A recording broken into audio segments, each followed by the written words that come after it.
हे दोस्तों, कैसे हैं आप। उम्मीद करता हूं आप अच्छे होंगे। मैं हूं विनोद राज। स्वागत है ट्रिकी हिंदी साहित्य चैनल में। दोस्तों, आज हम कक्षा 10 की हिंदी विशिष्ट नवनीत के पद्यखंड कविता वाले भाग का पाठ 4 पढ़ने वाले हैं, जिसका नाम है नीति धारा। हम देखेंगे इसके प्रश्नोत्तरों को, ठीक है ना। तो कक्षा 10 की हिंदी विशिष्ट नवनीत पद्यखंड कविता का पाठ 4 जो है वह है, उसका नाम है नीति धारा। इसके अंतर्गत 2 कवियों की कविताओं को संकलित किया गया, जिसमें है पहला गिरधर की कुंडलिया जो कि गिरधर द्वारा रचित है, दूसरा है नीति अष्टक जो कि भारतेंदु हरिश्चंद्र द्वारा लिखित है, ठीक है ना। इनके प्रश्नोत्तरों को हम पढ़ेंगे, ठीक है ना। उससे पहले यदि आप मेरे चैनल को सब्सक्राइब न किए हों तो ट्रिकी हिंदी साहित्य चैनल को सब्सक्राइब कर दें, बेल आइकन प्रेस कर दें, जिससे आपको नोटिफिकेशन मिलता रहे, और लाइक करें, कमेंट्स करें और वीडियो को शेयर करना ना भूलें। इसी तरह आप मेरे एफबी पेज ट्रिकी हिंदी साहित्य विनोद में जा कर के उसको फॉलो कर दें, लाइक कर दें, जिससे आपको वीडियो को नोटिफिकेशन उसमें डाली जाती है और कुछ जानकारियाँ वगैरह जो रहती है उनको डाली जाती है, तो आप उसको देखते रहेंगे। इंस्टाग्राम भी है विनोद राज 5427। यहाँ भी मैं आपको मोटिवेशन वीडियो विचार डालता रहता हूँ, वहाँ भी आप देख सकते हैं। गूगल ब्लॉक है, जिसमें गूगल में आप सर्च करके मेरे चैनल trickyhindi.com को सर्च कर सकते हैं, वहाँ से जो कुछ भी है वहाँ पढ़ भी सकते हैं लिखित में, ठीक है ना। तो आज हम पढ़ेंगे पाठ 4 का प्रश्नोत्तर। पहले अति लघु उत्तरीय प्रश्न देखते हैं, जिसमें पहला प्रश्न है, गिरधर के अनुसार हमें क्या भूल जाना चाहिए। तो गिरधर जी के अनुसार गिरधर जी कहते हैं, बीतिता ही विसार दे आगे की सुध ले। वो कहते हैं बीती हुई बात को क्या कर देना चाहिए, भुला देना चाहिए, ठीक है ना। कौन कह रहे हैं, गिरधर जी कह रहे हैं, ओके। दूसरा जो प्रश्न है, कोयल को उसकी किस गुण के कारण पसंद किया जाता है। तो कोयल को उनके किस गुण के कारण पसंद किया जाता है, कोयल को उनके मीठी बोली के कारण, मधुर स्वर के कारण पसंद किया जाता है। कोयल को मधुर स्वर के कारण पसंद किया जाता है, ओके। उन्होंने क्या कहा है, गुण के गाहक सहस नर बिन गुण लहाय न कोय, जैसे कागा कोकिला शब्द सुने सब कोय, ठीक है ना। मीठी वाणी, मधुर वाणी के कारण। तीसरा प्रश्न है, गिरधर द्वारा प्रयुक्त छंद का नाम लिखिए। तो गिरधर द्वारा प्रयुक्त छंद जो है वह कौन सा है, कुंडलिया है। और कुंडलिया यह एक विषम छंद है। अब आप कमेंट्स के माध्यम से बताइएगा कि कुंडलिया किन 2 छंदों से मिलकर बना है, ठीक है ना। तो गिरधर द्वारा प्रयुक्त छंद कौन सा है, कुंडलिया। चौथा, व्यक्ति सम्मान के योग कब बन जाता है। तो व्यक्ति सम्मान के योग कब बनता है, व्यक्ति जब दूसरों की भलाई करने लगता है तब वह सम्मान के योग बन जाता है। मतलब परहित सम्मान, दूसरों की भलाई करना, ओके। दूसरों को भलाई करना ही लोगों को सम्मान की दृष्टि से देखने लगते हैं और हम लोगों के नज़र में सम्मानित हो जाते हैं, ओके। भारतेंदु के अनुसार भारत की दुर्दशा का प्रमुख कारण क्या है। तो भारतेंदु के अनुसार भारत की दुर्दशा का प्रमुख 2 कारण हैं, वह है आपसी बैर और फूट, ठीक है ना। प्रमुख कारण कौन सा है, आपसी बैर और फूट, ओके। छठवां प्रश्न, जो कि ये एक लघु उत्तरीय प्रश्न है लेकिन छोटा है, इसलिए इसको हम अति लघु उत्तरीय में डाल दिए। उठाओ छोड़ विश्राम, उठाओ छोड़ विश्राम का आशय स्पष्ट कीजिए। तो इसका जो आशय है, इसका आशय यह है कि विश्राम छोड़ो और उठ खड़े हो जाओ। उठाओ छोड़ विश्राम, हमें विश्राम छोड़ करके उठ खड़े हो जाना चाहिए, ओके। अब देखते हैं लघु उत्तरीय प्रश्न। लघु उत्तरीय का पहला प्रश्न जो है, कवि गिरधर के अनुसार अपने मन की बात कब तक प्रकट नहीं करना चाहिए। कवि गिरधर जी कहते हैं कि हमें अपने मन की बात प्रकट नहीं करना चाहिए। क्या कहते हैं, जो बन आवे सहज में ताहि चित्त में दे, ताहि में चित्त दे, तो बात जो बन आवे, ठीक है ना। इसका उत्तर हम देख लेते हैं। कवि गिरधर जी के अनुसार अपने मन की बात को तब तक प्रकट नहीं करना चाहिए जब तक अपना कार्य पूर्ण नहीं हो जाता। ठीक है ना, जब तक काम पूर्ण न हो जाए तब तक हम अपने विचार को, अपने मन की बात को दूसरों से नहीं प्रकट करना चाहिए।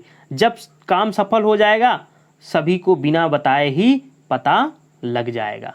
तो उनका कहना है कि जब हम अपने आप सफल हो जाएंगे, हमारा काम सफल हो जाएगा, तो बिना बताए ही लोग हमारे कामों को जान जाएंगे। इसलिए हमें जब तक काम न बन जाए तो हमें अपने मन की बात को नहीं बताना चाहिए।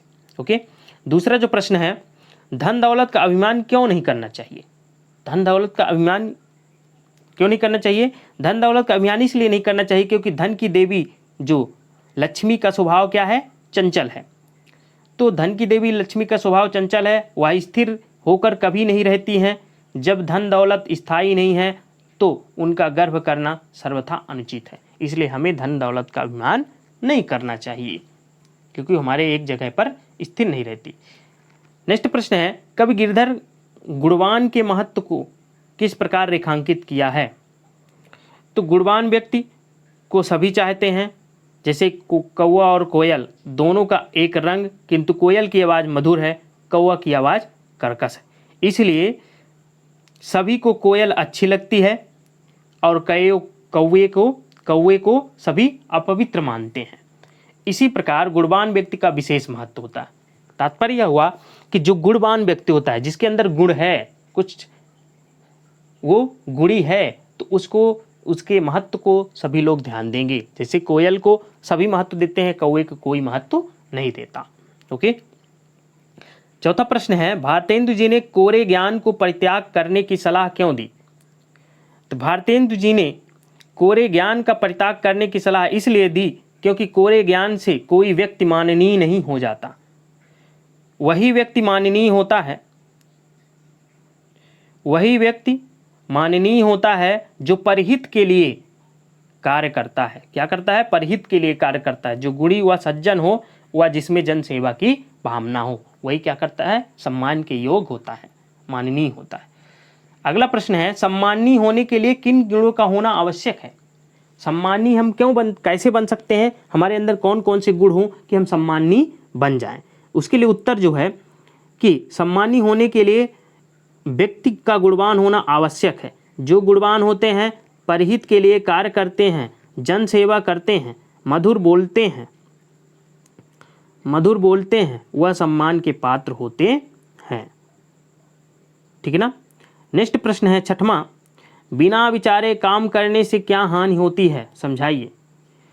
तो बिना विचारे काम करने के बाद, बिना विचारे काम करने से बाद में पछताना पड़ता है, काम बिगड़ जाता है, हम अपने काम में सफल नहीं होते हैं, असफलता मिलने पर जग में हंसाई अलग से होती है। हमेशा यह दुख सताता है कि बिना विचारे काम क्यों किया, चित्त दुखी हो जाता है, चैन नहीं मिलता है। तो इसलिए हमें बिना विचार करके काम नहीं करना चाहिए।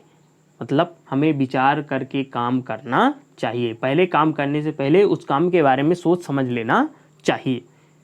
ये नहीं कि हम काम को स्टार्ट कर लें लेकिन उसका कुछ पता ही नहीं रहे कि हम क्या करने जा रहे हैं और ये कैसे होगा। इसलिए इससे हमें असफलता मिलती है और असफलता से हम हताश होते हैं, दुख होते हैं, दुख हमें सताता रहता है। इसलिए हमें विचार सोच समझ करके कार्य करना चाहिए। ये जो लास्ट के दो प्रश्न थे, छठवां और पांचवां, ये दीर्घ उत्तरीय प्रश्न है, इसलिए इनको शामिल किया गया। सॉरी, छठवां और सातवां। देखते हैं सातवां प्रश्न, कौवे और कोयल के उदाहरण से कवि क्या संदेश देना चाहता है? कौवे और कोयल दोनों एक रंग रूप हैं। कौवे और कोयल दोनों का एक रंग रूप है, दोनों की आवाज़ अलग अलग है। कोयल की मधुर आवाज़ सभी को प्रिय लगती है किंतु कौवा अपवित्र माना जाता है। गिरधर कवि कहते हैं कि बिना गुण के किसी का कोई मोल नहीं है, अर्थात गुणवान व्यक्ति की ही पूंछ परख होती है।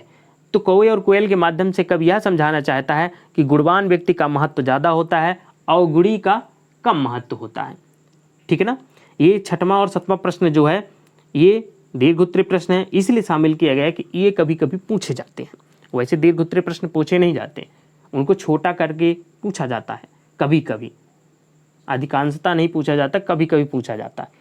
तो ये दो हमें ऐसे लगे कि पूछने की है, इसलिए आपको बता दिए। उम्मीद करता हूँ आपको अच्छा लगा होगा वीडियो। यदि वीडियो अच्छी लगी हो तो लाइक ज़रूर करें, कमेंट्स करें, और जहाँ कहीं भी समझ में नहीं आए तो आप कमेंट के माध्यम से पूछ सकते हैं। कुंडलिया किन दो छंदों से मिलकर बना है, उनको आप बताइए। बेल आइकन जरूर प्रेस करें, सब्सक्राइब करें, बेल आइकन प्रेस करें, जिससे आपको नोटिफिकेशन मिलता रहे, और इस वीडियो को अपने दोस्तों तक शेयर करें। मिलते हैं नेक्स्ट वीडियो में, तब तक अपना ख्याल रखिए। धन्यवाद।